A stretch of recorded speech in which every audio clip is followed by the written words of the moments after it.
Salam Qulu qardaş. Qulu qardaş, sağ dediyim heyvanlar bulardı. Bax.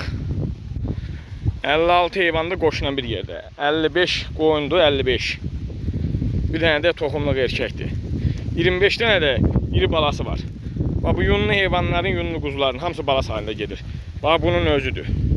Bunlardır. Nə qədər yunlu quzu varsa onlar quzu halində gedir. Deyə bunun özüdür. Deyə bunun özüdür. Topa da bir yerdən verərəm 4.40'a. Balalı, qoşdu, moşdu. İçində yaşlı heyvan yoxdur Qulu qardaş. 2 dənə atdan kəsiyi var. Demək olar ki, yaşlı heyvan yoxdur. Qoçun özü də deyə budur. Deyə qomlar qoç.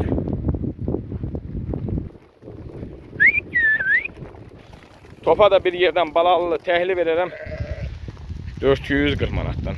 Nə qədər içində belə şişək var Qulu qardaş. Bax, şişəkdir. İndi başını çıxırdana sənin şişəkdir. Deyə qomlar kölə şişəkdir. Deyə bunun özü şişəkdir. Var, içində şişək heyvan çoxdur. Dedim çəki at, mən də çəkib atıram.